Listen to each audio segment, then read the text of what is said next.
Hi, everyone. I'm Osirisand. And I'm Nina Simmons.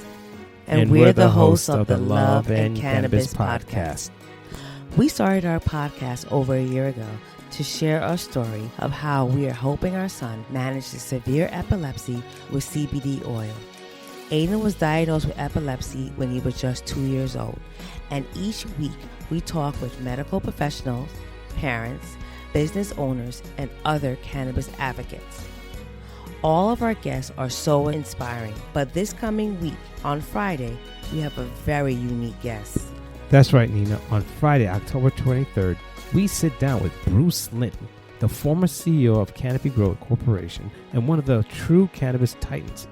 Bruce has done so much to improve the lives of so many people, and we are honored that he took time out to talk about the future of cannabis with our listeners. We hope that everyone will tune in on October 23rd to hear a special interview with Bruce Linton on the Love and Cannabis Podcast.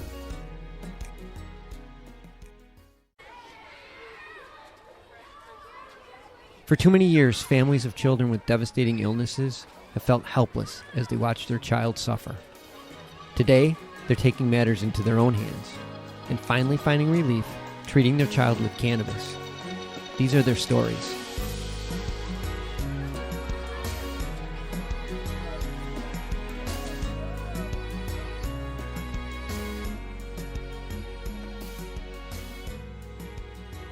Welcome to another episode of Love and Cannabis. I am Nina Simmons. And I am Osirisand. And we are the proud parents of Aiden Stephan. Hey, guys. Welcome to another episode. Hello. So this episode is, how can we say, a interesting one because it's a reflection. It's our 10-year anniversary today. Yes, it's our 10-year anniversary of marriage today. So we don't have a guest, and we've been having, it's kind of weird. We don't have a guest. We've been having a guest speaker series for a couple of months now. Yeah. And it's been fun, but we thought it'd be... It's being our anniversary. It'd be about us and just reflecting our time together, doing a bid. And we're still here. Even during COVID, we're still here. And we lived through it. I mean, we lived through a lot. I mean, what is it? So it's 10 years of marriage. But prior to that, we were together for about, 6 years? Yeah, 6 years of dating, courting. It was a whole lot of courting. It's funny, right? When you start dating, you just have all kinds of energy, so many interests, and just constantly going at it like rabbits. And things change a lot once you get married, especially when you have a child, right? Yeah, thanks. Yeah, remind me. Everything changes. Everything stops. Literally just like somebody just turned off the faucet. Like, hey, what the hell happened? I didn't pay the bill? But I would have to say that it's been a really an interesting journey. It's been a roller coaster.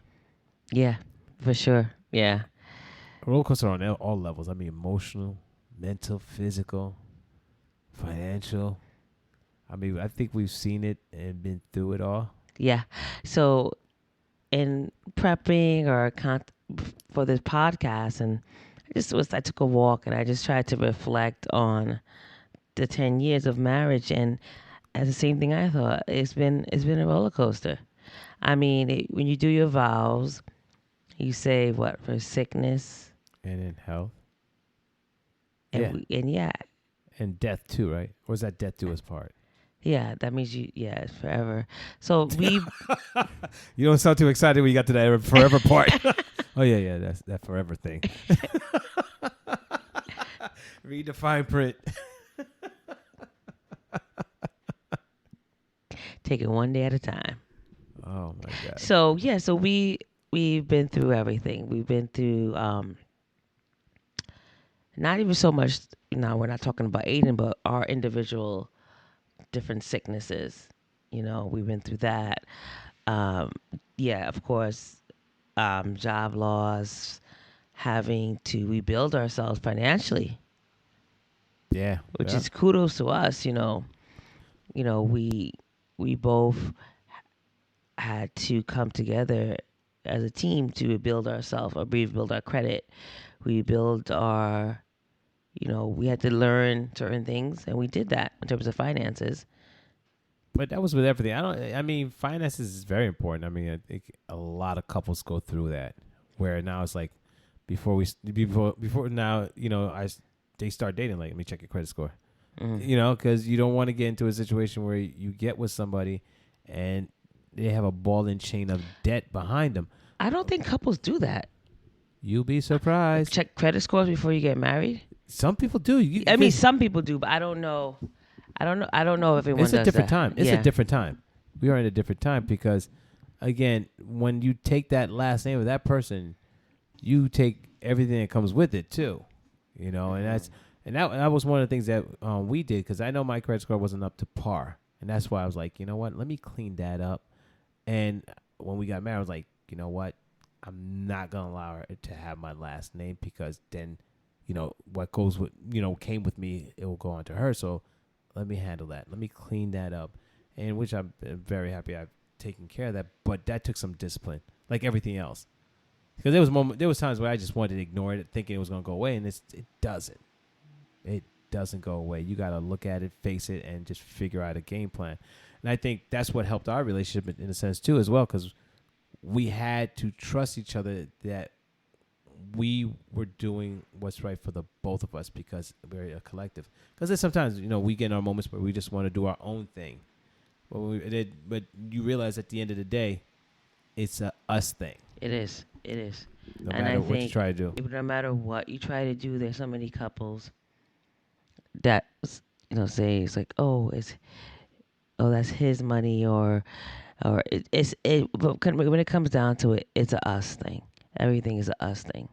Well, yeah. Remember when we first? Before we decided to have Aiden, we talked about like what's going to be our value system. Like, what are the things we value in putting this family together?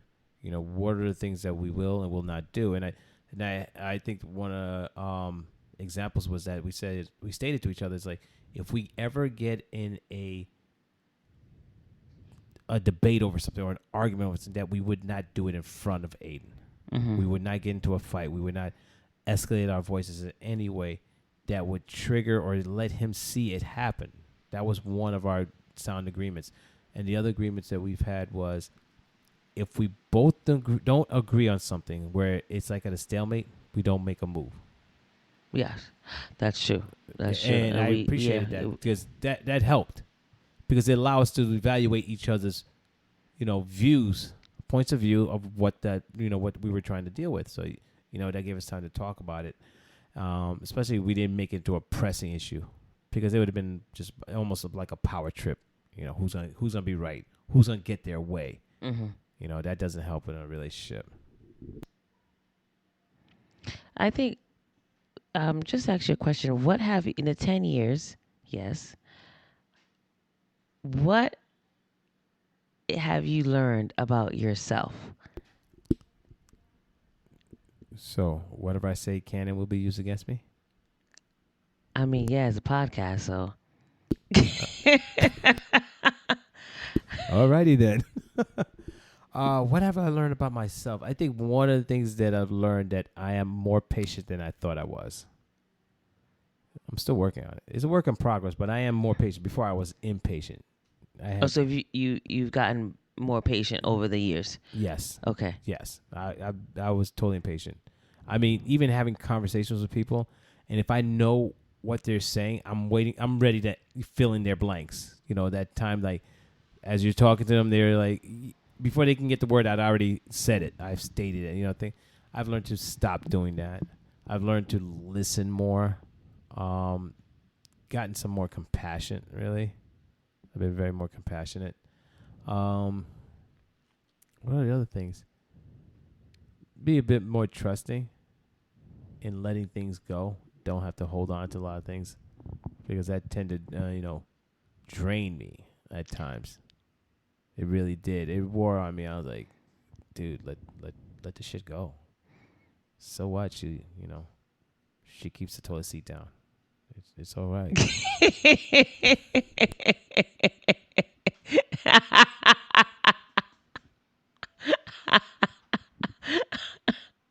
So why she left that last dish in the sink? It's not gonna kill you. She, it's those things you tend to give up. It's like, oh, I'm gonna kill myself because that glass is just sitting in the sink all by itself. It's not that serious. But for me, it was always, it's either that or the laundry. But with everything else going on, it's like you took the time out to stress this. Yeah, you just got too much time on your hands. And I've learned to work through that because I see the world in a different way. I feel like things have to be organized. Things have to happen in a pattern. I look at the life in a pattern. But if something's out of place, it throws me off. It's almost somewhat autistic or something, or OCD in a way with that. But in a relationship, it's kind of challenging because you're like, why aren't you like me? Why don't you see the things I see? Why don't you do what I do? And it's not the case. It's not the case. So, same question for you. What have you learned about yourself in the past 10 years that I don't know? Oh, I learned that there is different things that I did not resolve from, I could say childhood, teenage years, early adulthood, that were trickling in to the marriage. And I would get triggered very easily by certain buzzwords.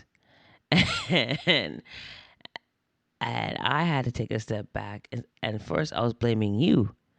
Oh. So you were psychologically abusing me? Well, in my head, I guess. So in my head, it's like, it's him. He's annoying. I would say the same thing about you. He's, so in my head, I'm like, he's annoying. He triggers me. He doesn't know what to say. He just says the wrong things at the wrong time. He's insensitive. Doesn't have empathy. So. Did you leave anything out?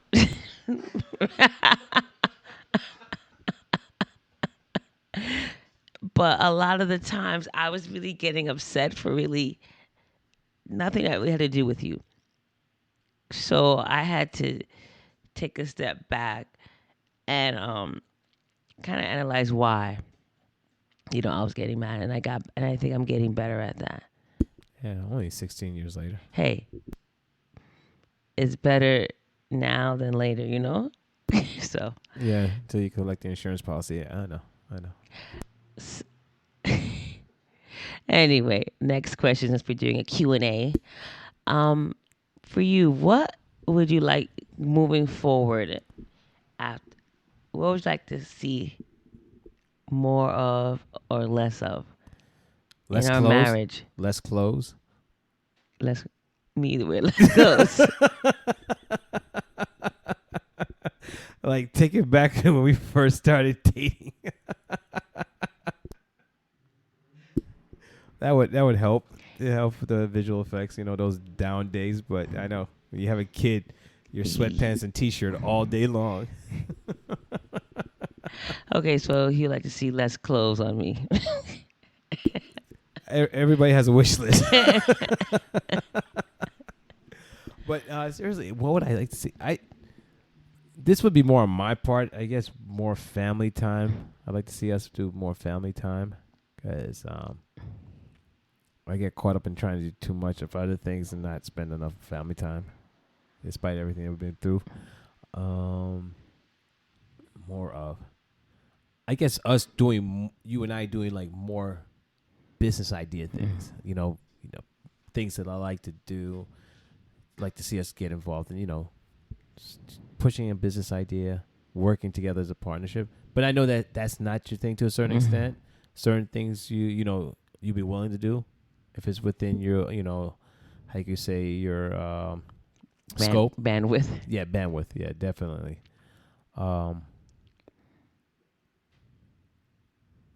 Hugs are great.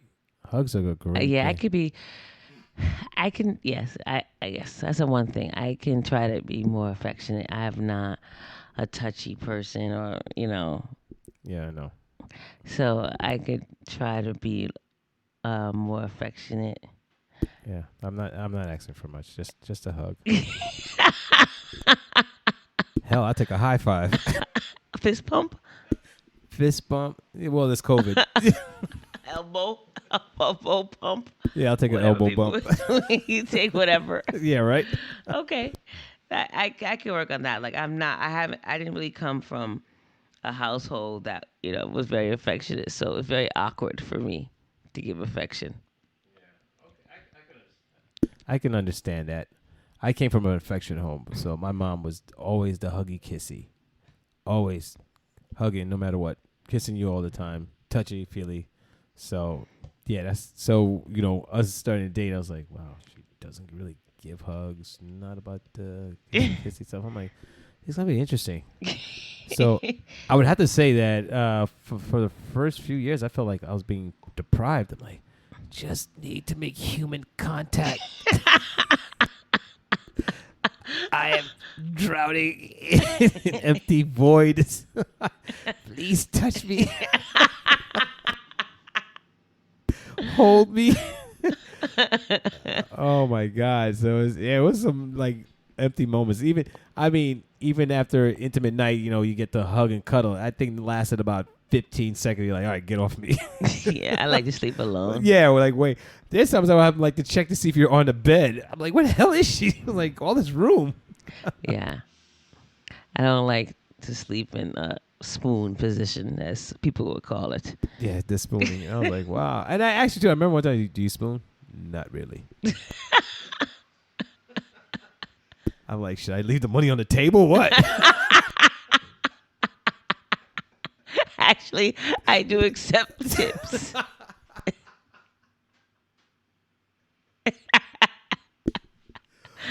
All right, so question for you, though. So, if there was something that you would change, what would have been in our relationship? Like, what would you have changed? I think we just started to develop this open communication. I wish we would have had that in the beginning, so we would have been on the same page earlier. Okay, fair enough. So, yeah, so basically stop lying to each other off the bat. Just kidding.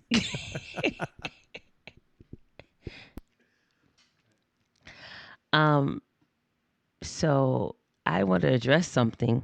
Oh, shit. This is what before we wrap up. Wrap up. We're just getting started. Oh, okay. I mean, So there have been times in our past episodes where you have said little sly comments about the lack of sex or intimacy, as if you're never getting anything. so you mean being starved? Yeah. Well, I mean, based on my previous experience and standards and expectations, I would have to say yes. So in terms of so Remember, I was single, so he was like, yeah. So in terms of a married couple, how many times a week do you feel that a married couple should have sex, or you want to have sex? Not you per se, a weekly. Well, it's kind of For you, it doesn't matter. I got you. I totally understand. It's when you apply all the other things that come along in a marriage. I mean, if you're having the long work hours, you're having a child that you gotta keep an eye on because of ailments. So it's kind of hard, to put a number on it. My expectations were or are at least fair enough 3 times a week. Mm-hmm. Allow time for recovery. Allow downtime, uptime, things like that, or whenever available. In a sense that there's times where things come up, and you know, and, you know, ready to go, you know, and it's like your least expected time. So it's like, hey, the party's just started. And I know there's, you know, times where you're like, I just worked like 8-10 hours. I'm exhausted. I'm not even thinking about it. In fact, I'm going to bed. You know, I'm going to take a drink and go to bed. Yeah. Yeah, so there have been some cold showers, lonely nights. Oh, my God. Yeah, I'm going to start crying, right? Feel sorry for me, please. Feel. He's just trying to get sympathy from y'all. So No, actually, you. it's not working. See, that's why I'm getting therapy.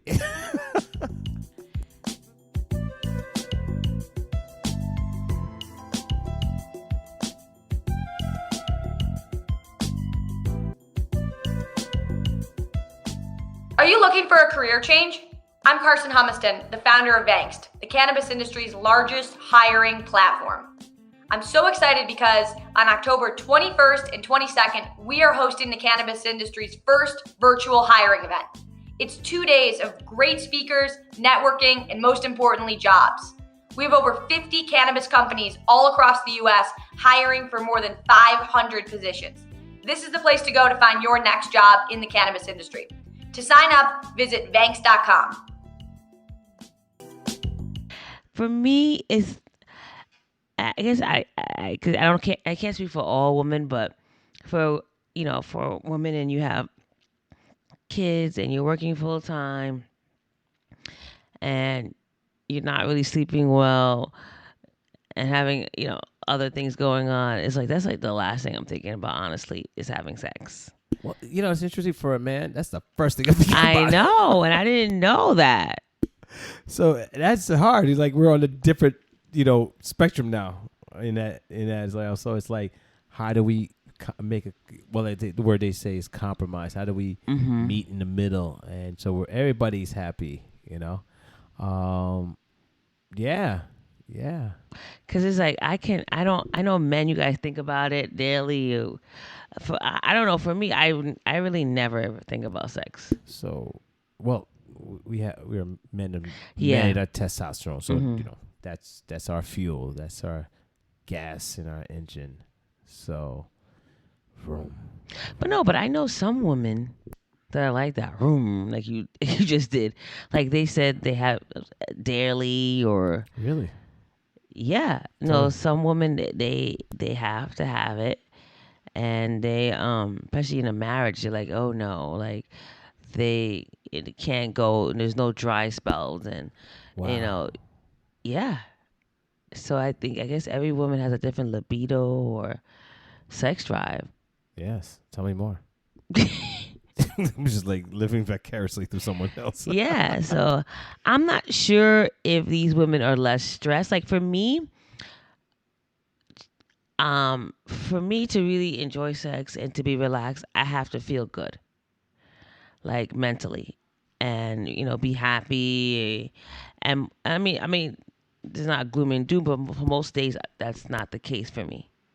And I think that has to do with your lack of sleep. I really think that stems from you just not really sleeping through the night completely. Because you tend to have some nightmares, or, you know, you're just restless. Because I come in the room and I see you're just like tossing and turning.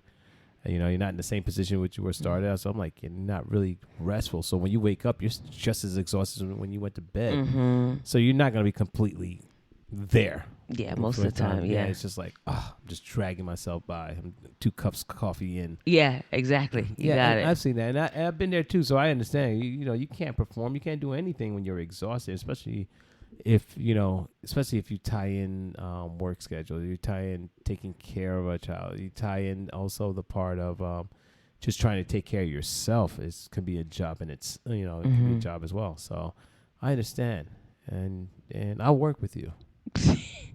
You know, we'll take a look at your calendar and see if we can pencil in some time. Thanks. No. Thank you. So, I have a question. Would you have thought twice after we met if you saw your future was going to be like this? would you have still gone forward? You know when you say, hindsight is 20/20, or if I would have known this would have been my life, I would have probably not taken that call. I wouldn't have responded, after we met. He's like, yeah, that guy, delete. You know what? I don't know. I mean, yeah, we have been through some very, hard times. I'm not going to lie. But I do feel like that's kind of normal in most marriages. I mean, for us, it was kind of squished up in 10 years. Some people have, within 20-year marriages. And then some people have it way worse than us. Agreed. Physical abuse, verbal abuse, death, so, if I feel like right now we're on the come up, everybody has their winning season, and I hate the word losing, but there's never going to be a time, and where it's always going to be happy. And it's going to be perfect. And you're going to have money. You're going to have the car. You're going to have everything. This is not how it is. It's not how life is. And I had to learn that. And that's not what marriage is either. And, I had it pretty good in terms of things before I got married. Like, everything kind of went my way. I got the career I wanted. Didn't really have any deaths or sicknesses growing up. A pretty great childhood. Traveled, did this, did that, had great friends. Call your own shots. Called my own shots or whatever I wanted to do. So I thought that was life is. You just get what you wanted, for the first 30 years of it for the most part, And then... You met me. And it all changed. Yeah, and things change very fast. So... it was just, that's how life is. Like, I remember my grandma, rest in peace, she would always say, she says, when people have it good, she's like, oh, nothing ever happened to them. And she's like, not yet. She would always say that. And at first I was like, oh, are you being cynical? Like, but she was right, because no one goes through life untouched, unscathed, like clean. It's just, and even if you think, because now we're in this social media era where everyone just posts, their joys and all kind of stuff on social media, that you think, Susie's having a great marriage or a great life because of her posts. And then you tend to say, well, that's not my life. It's not true. Susie has her problems too, but she's just not posting it, of course, on social media. Yeah, because nobody wants to really see sadness all the time, because they have sadness within their own life. Yeah. So they have that issues going on, and for us too as well. But we will show a balance that will show both, the hard times and the good times, for the most part. That's interesting. What about you? If you saw, your future, would you change? Would you not do it? Yeah, I'm gonna be honest. Prior to meeting you, if I would have thought that, if I would have saw my future that way, I probably wouldn't. I would have probably been like, Nina, you seem like a sweet girl, but yeah, I'm just gonna go this way, because I don't know if I would have been built for it, just to go through that, because it would have been some pain, ups and downs, and to deal with that. It would have been hard. Not so much about the marriage itself. No, it would have been both. Really. Yeah, it's really both. Yeah, it's really both. You can't separate one without the other, because it would take a different mindset to deal with that. I would have had to been ready to evolve, and I don't think I was ready to evolve just yet, because I was in the process. Because again, I was seeing other people. Before we started really officially dating, because while we were dating, I was seeing other people because we weren't an item. So it was just like, okay. It wasn't until I decided, like, you know what? I think, she might be the one. I think I'm just going to work on this one. I'm going to, remove other women out of the picture so I can just focus on this. So I'm not thinking of stories to tell why I'm not around, where I'm going, and things like that. So I'm just like, I didn't want to deal with that. Just me, I try to keep things simple as possible.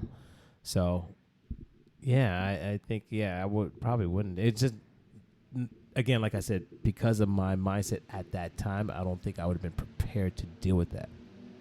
Yes. But during the process of going through it, I found out I've evolved anyway. So, but still, I think fairness to you, I want to put you through it.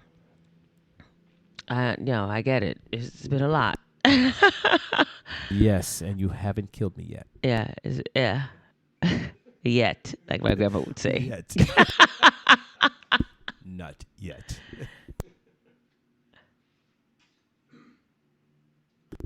So, how do you see the future?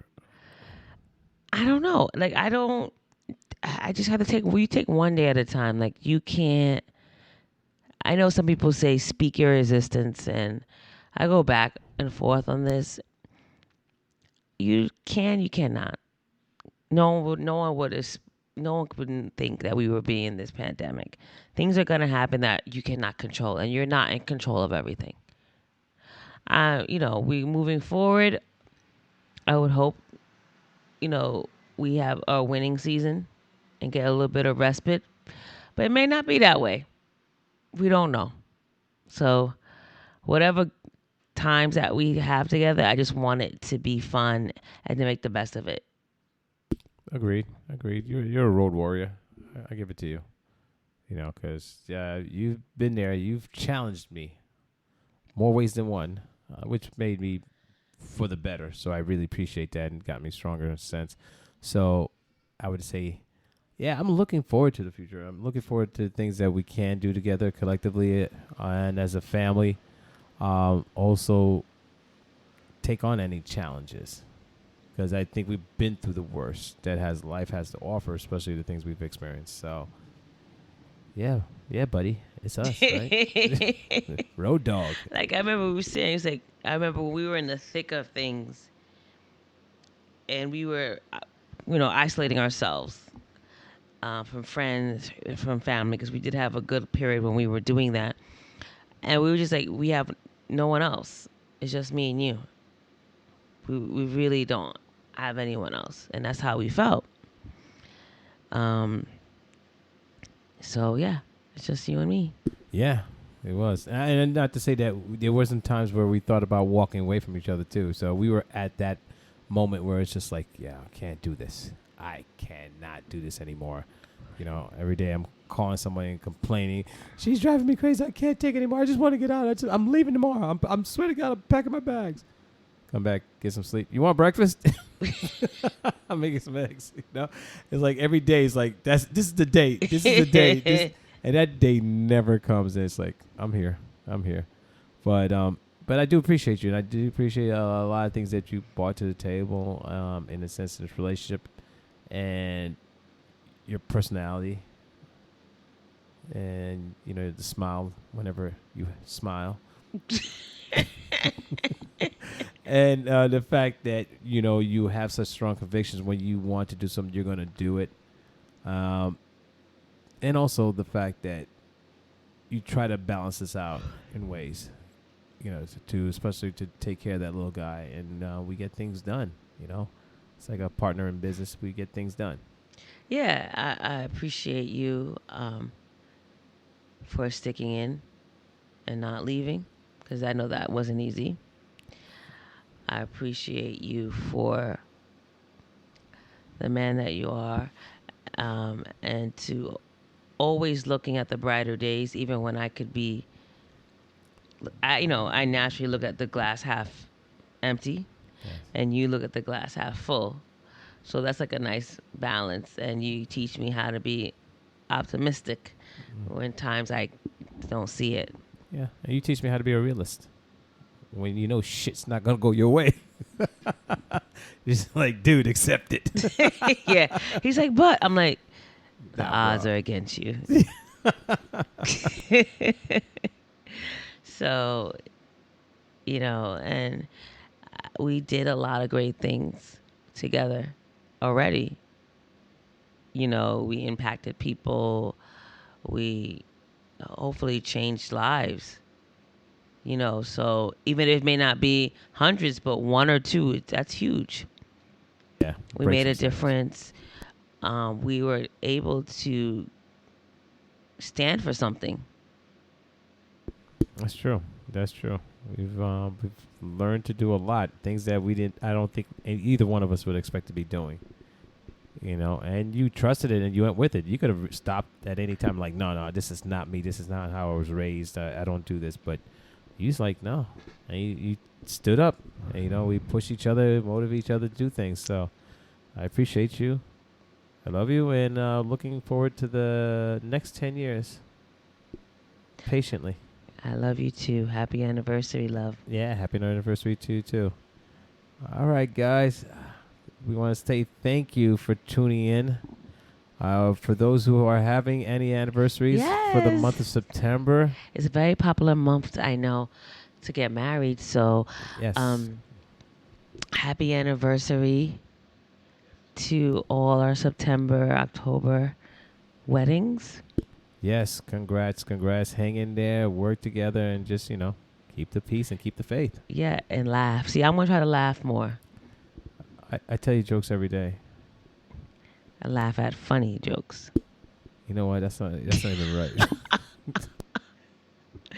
Anyway. My mama said they're funny. But anyway, guys, thank you, and have a great day. Bye. Bye. Thanks for tuning in another episode of Love and Cannabis. I'm Osirisand Ninareflect. And I'm Nina Simmons. Be strong and stay empowered.